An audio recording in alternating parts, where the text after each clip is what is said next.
success of an entrepreneur. We've raised the bar. Learn firsthand from successful business owners and create your own path to success. I'm going to show you how great I am. It's time to hit the road to growth with team lead of the Enriquez Group, Realtor Vinny.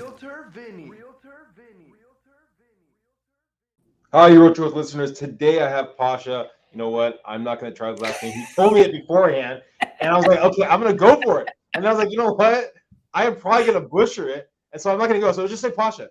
Pasha is simple. Easy. I actually love it. I saw you're about to get into it, and you just deadlined it real quick. I was like, oh my gosh, man, I really feel like I'm going to butcher it. Sometimes I don't do it, but I was like, you know what? Pasha just sounds so eloquent. So we'll go with Pasha. Thanks, Penny. Appreciate that. Co-founder and managing principal for Evoke Capital. Thank you, Pasha, for being here today. I appreciate it, man. I'm excited to riff with you and get into the nitty gritty. Yeah, so let's talk about it. Evoke Capital. I mean, what's your guys' mission? I mean, what's the synopsis of Evoke Capital? Yeah, man. I'm glad you asked. It kind of started because just me and my partner were buying apartment complexes ourselves, and it kind of just led into what we want to be doing and kind of the yields we're chasing.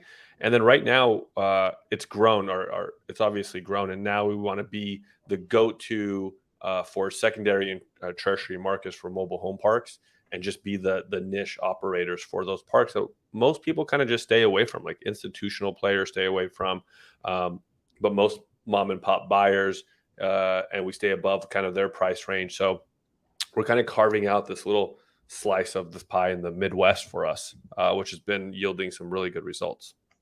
It's so funny. I mean, I'm based out of Southern California, and people have this, I think, a negative connotation toward mobile home parks. But I mean, the value's there. I mean, especially if you're, on a smaller scale, an investor renovating and reselling. I mean, lower margins, lower barrier to entry, so it's easy to get your foot in the door. I mean, I totally agree with you. Sorry, you said? Yeah, I was going to say, I mean, that's something I've always taken along with my career, and whatever avenue I was in, is I always go where there's less competition and where there's higher yields. And so I love that there's a stigma on it, because once you get in there, you realize the stigma was just, it comes from movies that you watch, and you watch the worst movies, right, about it. And when you do it, you just realize they're all blue collar citizens. I mean, obviously you have some bad riffraff, that is something. So the operations up front is a little bit more tedious. But once you turn it around and you stabilize it and you get good tenants in there, man, it's awesome. It's just cash machine, in my opinion. So, I mean, and I don't know if you're able to talk it, or we have to get it. We don't get necessarily specifics, but if you can, it'd be fantastic. I mean, if 50,000, I mean, what's someone's return usually looking like, and how long will a hold time? Yeah. So in all of our syndication deals, if you invest 50,000, our IRRs are always on average 20 to 23%, which is higher than you're getting anywhere else in apartment complexes. But again, we're dealing with less competition, less sophisticated mom and pop sellers. We pride ourselves on operations and being expert in operations, and we're already cash flowing out the gate. So we're not reinventing the wheel. And we give an 8 prefs, and we were usually matching that almost every single time right out the gate, year one. And so the way we model it out is we're not just trying to get in there, raise the equity. Actually, let me take that up. We're not trying to just flip it really quickly and sell it. We are trying to go in there, get the equity up as fast as possible. We're going to refi. We always pro forma for year 5. Typically around year 3 or 4, we can do that. Get the investors all back their money, and then we want to keep it long term. So we want to build slowly, right? And I understand why syndicators actually sell. It's so much easier on the operator, so much easier on us on the back end. But we're in the belief that we just want to keep mobile home parks. We want to keep cash flowing. We want to recycle our money as fast as possible. Makes sense. I mean, well, let's rewind, Pasha, to a young Pasha. I mean, was he into financing? Was he into the real estate game, lending game? I mean, who was young Pasha growing up? Give me like an age so I can answer. Go teens, early teens. My teens. Oh man, my teens. You know what? I think I've always innately known I always wanted to be in real estate. I always had this goal, and in my teen brain, I was like, if I own 100 units in an apartment complex, I'm set for life, right? Like that's it. Like I'm golden. I know I picked that up from my father because every time I was driving around with him. my like little Persian father would always be like, "Oh, I should have bought like that house. It was like only 50K. Now it's 1 million. And oh, I should have bought this." And and so I think I just picked up his dream because he sacrificed everything for us. But I wasn't really thinking about that in my teenage years, even a little bit older. I knew I wanted to build something for myself, but I was just so much in my own way that I didn't even have the fathom where I could be now. Well, now you had the idea, the want to get there, right? Bigger picture. What were you actually doing? I guess. I mean, late teens. Was it? I mean, 9 to 5 job. What was your life Yeah, like? it's kind of an interesting story. It's definitely different than I would say most. It's a little unique in the sense that right after I graduated high school, I went to college for 1 semester and like essentially probably a few weeks of that semester and realized I can't do this. I am not good at school and this is not the path for me. So I dropped out really quickly. I took odd jobs like waitering. I was part of like an internet center. And then in around 2004, my brother, in fact, won a really big poker tournament, like a $1.4 million poker tournament. He didn't even tell us. He retired my father. Love that. Like, it was an awesome story. And I was like, well, crap. I mean, it's my brother. So if he could do it, I could do it. Right. Like, so then I just started playing poker with my friends for small amounts, like $20, $40. I got hooked, man. I loved everything about it. My ADD brain was able to play chess with poker and actually win money. And I love the social aspect of it. I was like, this is awesome. So I just started getting really into it. Obviously, I had my brother to help me out with that and talk strategy. And I got really good really quickly. And back then, I do have to say, everyone else sucked so badly. And so, that took me on till about 25 years old, where I played pretty professionally, traveled the world, and had a lot of fun with it. You travel the world, so I'm assuming you were at least making some money, or you basically got a lot of debt. What was it? Yeah. So here's the crazy thing, because it's so foreign to me how I was then to now when it comes to finances. I made really good money, but I blew it as fast as I made it. Mm. I would build up a bankroll and then I would blow it all in one night after like 2-3 months of saving. I was so incredibly disciplined in what I do, how I played, and all these different aspects of my life that I would just self-explode one night and then lose like 150% of my net worth and then have to climb my way out of it. And I did that repeatedly over like the 21 to 25 years old. So yeah, I was traveling. I always had money. I never wanted anything. And I, could live a lifestyle that I don't think any other college student could. But I never saved a dollar of it, which is pretty horrible. Now, what transition or what happens at that 25-year-old Pasha? Yeah, I get chills always thinking about it. 25 years old, the day I turned 25, I'm in my condo living with my ex-girlfriend, who I did not like whatsoever at the time. We weren't speaking at all. And I just realized I was dead broke at that time. I was miserable. I did not like any of my friends. I don't like my path. I was depressed, man. Like, I hated it. And I just said, enough is enough. And I have to start taking life more seriously. If I want to build something, I've really got to put in some effort and outside of poker. Because I knew this wasn't, at that time, that I knew this path wasn't for me. And so I got serious about life. I moved to Las Vegas. Luckily, I got into this emotional intelligence course that completely changed my life. I was in there for 2 years, and it was amazing. And then I looked at my life and I just said, well, like, this feels good. Like, I'm learning so much about myself. Let me stay in here for 2 years and not really take on the financial, like, success and careers wise now. Let me get my emotions, my emotional intelligence, my personal development to become part of me.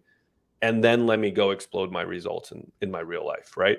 So at that time I was, had some odd jobs here and there, played a little poker to survive. But really it was just personal development for 2 years. What do you pick up from those 2 years of personal development? Dude, I don't think we have enough time.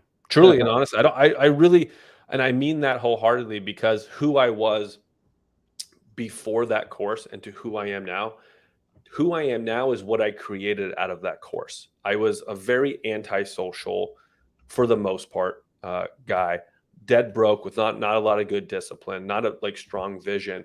And in that course, or in that 2-year span, I really let people in, met my wife, started my real estate career path, really found out what I liked, who I was in the personality, because I was always so withdrawn as well too. I would back in when I was 21 to 25, I would always rely on like drinking to loosen up and show myself in all my aspects. So really it was just a complete 180, and it was cool because I was able to truly create who I wanted and then practice that and reinforce that pattern over and over again to who I am today. Now, you said that you basically started your real estate path in that window of time. Yep. What does that mean? So I knew I wanted to be a real estate investor. I knew I wanted to get into owning homes or apartment complexes eventually. And so at that time, I knew I wanted to start flipping houses. I went and interned for a family friend of ours. 3 months of interning for him, learning the systems, learning how to flip homes from auction sight unseen. Took that back to Las Vegas, got my license, and started. I just wanted the education, but started selling some homes as a broker. Built up some capital along with poker to go flip my first home, which actually was a mobile home park or mobile home in a park. Made every mistake in the world, but I still made $3,000. And then it was just off to the races. I fell in love with everything about it. And then that's what happened. So you took basically the knowledge from that one company and then kind of went on your own from there? Yep, absolutely. I always knew I wanted to do it on my own. And so I did. I flipped that first one. I ended up flipping about, I want to say with the JV deals that I had within the next like 3.5 years, about 50 flips. Because I was just hustling. I was just working as hard as I could. Were you building, were you reinventing the wheel with like different network of people, of different investors? Same tactics.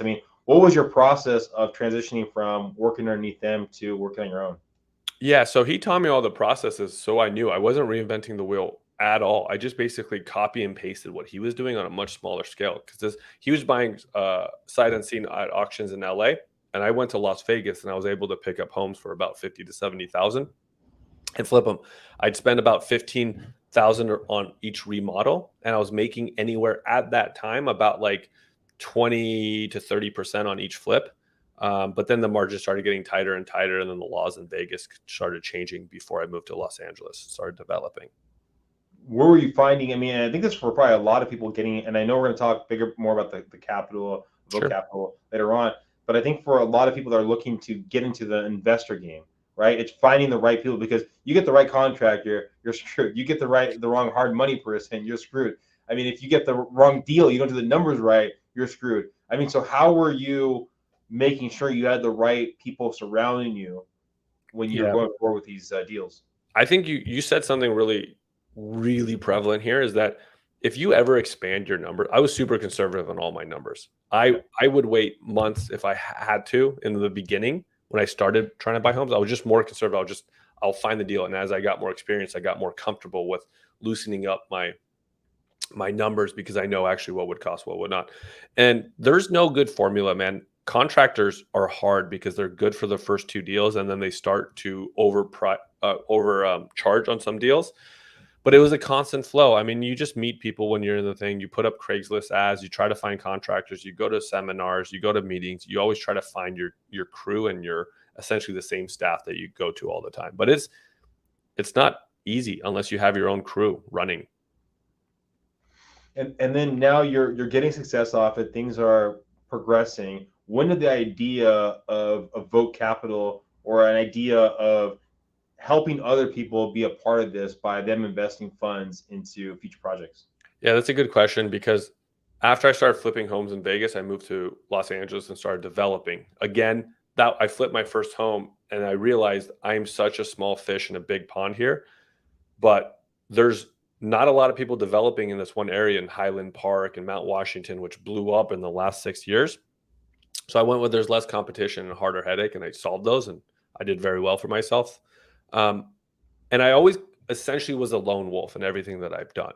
Um, but it really kind of came down to the fact that in mobile home park space, there's this niche here that we have, and a time period about 3 to 5 years, I believe, that people are starting to really attack mobile home parks more, right? And so once I bought my first few and I realized these are bigger cash cows than my apartment complexes, and I bought my apartment complex at a steal, I thought, and not a lot of people know about mobile home parks, I just said I got to attack this as hard as possible. And because of that, I've already built out a team. I have a lead generation pipeline, and I said I don't want to turn off that. I want to keep attacking these, and I'd rather have something better than nothing. And then that's how it's grown, really. So you're kind of expanding. Your positivity, things are growing. I mean, were you at the beginning stages of it? Were you allowing other people to invest in this, or was this something that you still? Because I mean, you probably had basically hard money people or the set people coming through. I mean, when did the idea of allowing those people to, or I guess friends and family, to invest with you? Yeah, it only really kind of came after I bought a few parks, and I found a really good deal, and I just said I'm out of money. I have some other development deals that are selling off, but I just don't want to wait. And so then that was when the idea of friends and family came into the fold. And I was very nervous about it at first because I'm so particular about other people's money, and I get so careful. But once I did it, I started to realize how great it is, because now I have my friends and family actually thanking me for it when they're getting their distributions. Like, this is really cool. And then the dual effect of it was like, wow, I'm a really good steward for their money. And so like when I took my friends and family's money, I was like, oh, I could ruin a lot of friendships here, a lot of, family bonds here, but it ended up working out for the best. And, I trust myself, I know my numbers. And so, and it's been wonderful, actually. So we've now syndicated 4 deals, and we're about to launch a fund pretty soon, actually. Well, I mean, now I'm guessing it seems like, at least with Evoke Capital, that you opened it up farther than your sphere, in the past. Yep. So is there a difference from working with people you have kind of a track record with, or at least a kind of a connection with, compared to random Joe Blow that's looking to invest in this opportunity? Yeah, there's a huge difference, right? Because my friends and family, they've been wanting to invest with me for years. And so they essentially said, sure, no problem. How much? Where should I wire it? Essentially, I was like, no. Let me back up. Let me show you what you're buying. I had to back it up. So that was a really cool piece of feedback.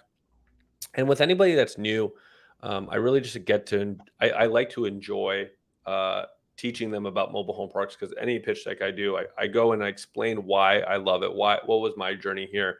But I mean, you have all different kinds of investors, right? And so all different kinds of questions, and all different kinds of concerns, and different aspects to come by. It has been really fun identifying patterns of investors, and what kind of categories investors are in, and what kind of questions they're going to ask, what they're going to want to know. And I love teaching it. So, I mean, there's been some special people, let's just put it that way. And so it is what it is. What are those, I guess, generalities, those characteristics, if you had to define a couple of those different investors like you're talking about, what kind of categories would you put the different ones in, and how would you describe those people? Yeah, there's some that are just, let's say you tend to find out what people's priorities are. Some are just all about how do they make their money back as fast as possible? How safe is their investment? How fast is it going to grow? What's the market like? You can really tell who's the more aggressive investor, who's the more conservative investor, who gets tied up over the smallest minute details and forget about the big picture of things. And so there's just so many different categories that you can put different investors in. But also it goes along with the personal development. There's some investors who just want to know, and the reputation of the team, and that's what's important to them. Some want to get into the nitty gritty details about the financials, which that's what's important to them. And some also want to know about, how are we protecting our tenants? Because there's a lot of syndicators out there who will go and just jack up the rents by 100%. So I think a lot of investors do enjoy the fact that we will never do that, and so we'll raise it marginally and we can still make our numbers happen because of that. So you just kind of tell. I mean, everyone's different. Everyone's priorities are different. I know it's relatively a newer business, and has the biggest struggle or biggest headache that you've had to kind of deal with in kind of growing your brand? I think there's quite a few, but that's the joy of building businesses, right? It's like quite fun.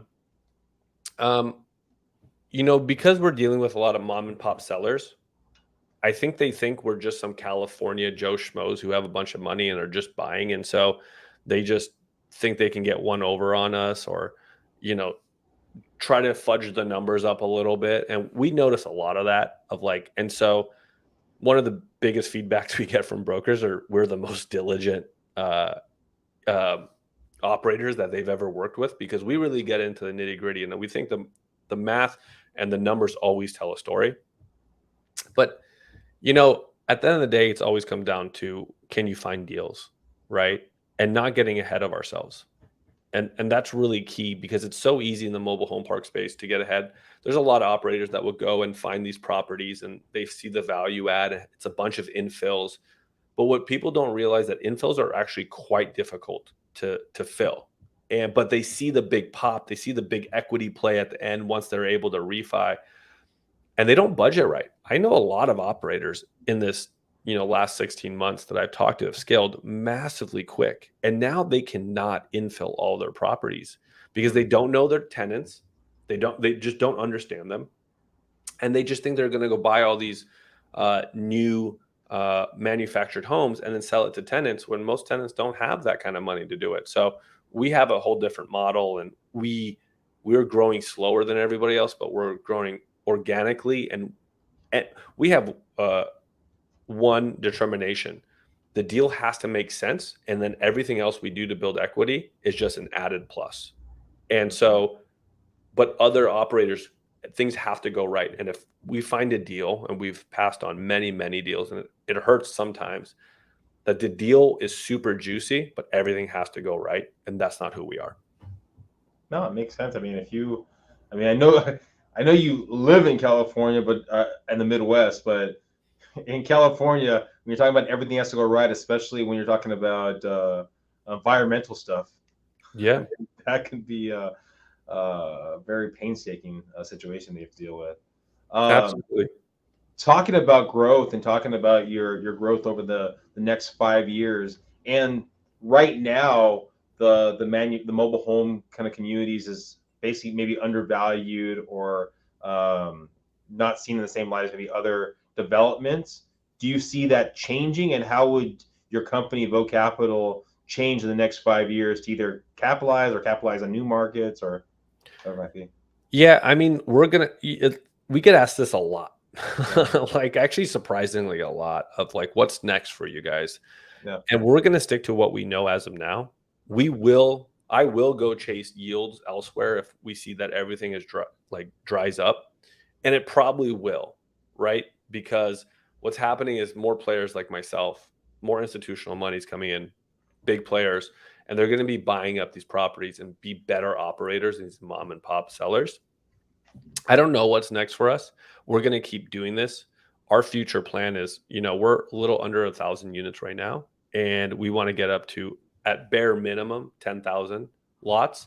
But we really want to carve a space out for Evoke Capital to be the go-to niche operators for secondary and tertiary markets where most people just don't want to operate in, because it has its own set of problems.